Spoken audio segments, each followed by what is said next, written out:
All right, so for this one, we're going to be putting in some image frames. So what we're going to do is I'll go ahead and just delete this, and I'm going to get these are your image frames, the rectangle frame. So I'll just place one here. We want to put one in each of the four corners, but they have to be different sizes.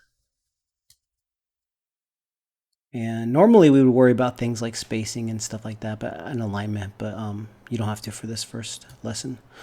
Make sure that does go into the margin, which is the pink line.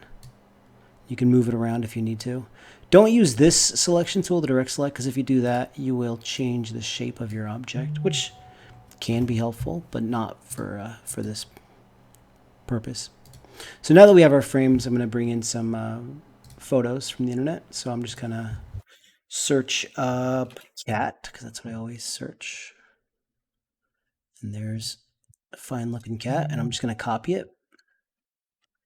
And we're going to just paste it. And when you paste it, make sure you have the frame selected, and then just do a paste into when you right click. That's the easiest way.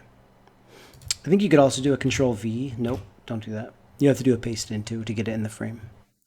Another thing that you might end up, all these little sounds, sorry.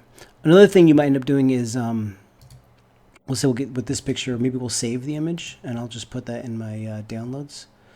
And in InDesign, I'm going to click on this one, and I'm going to do a file place. So instead of a copy paste, make sure that one is selected, and I'm going to go into my downloads here, and I'm going to place that image if I can find it. I can't, so I'll just place this one. It's in here somewhere. Oh well, I'll just place this image right here.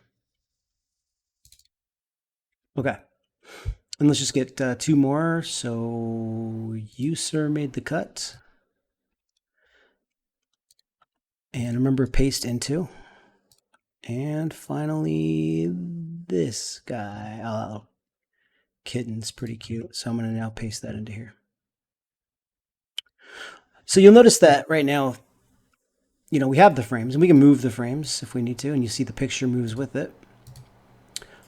But the picture itself, this is where it gets kind of confusing, is actually like inside the frame. And we don't want to have white spots here. I want you to use the entire frame. So what I'm going to do is double click, or just click on this little circle right here.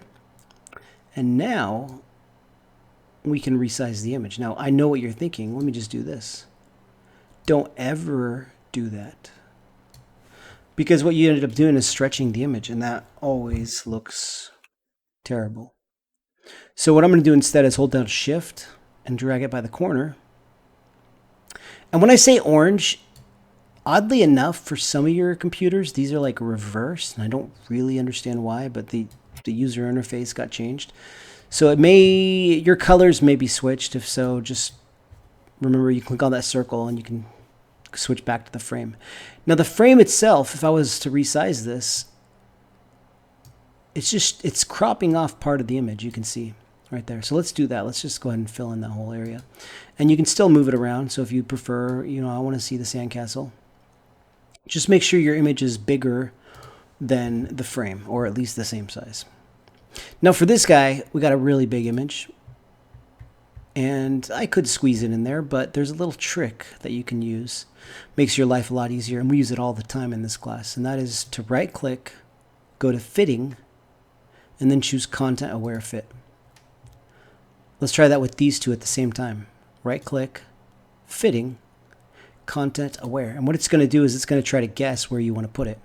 Now we can double check that and make sure it's where we actually want it. Maybe I want that little paw, so I'm going to move them over a little bit. And this guy's pretty good. You can see the image right there. And, oh, I'm a little below the margin right there, and not quite on it here. There. And this guy is pretty perfect. So if you hit W, you can always see what your image looks like without the lines or anything. And if you did want to put a stroke on your frame, you could do that right here. Just click up and it'll give it automatically a black stroke, but you can change the color. And And it's always a good idea, and as we learn about more about alignment, you know, if this was a yearbook spread, I would say, you know what? Let's make sure that those guys line up. So let me go back to my image by clicking on the circle, hold down Shift, and now the bottoms of those line up, the tops of these line up, the edges line up. It's okay that these lines in the middle don't line up. And then maybe if we, you know, wanted to put a title or something, we'd have this room right here, or you could fill up the whole space. So that's the basics of image frames.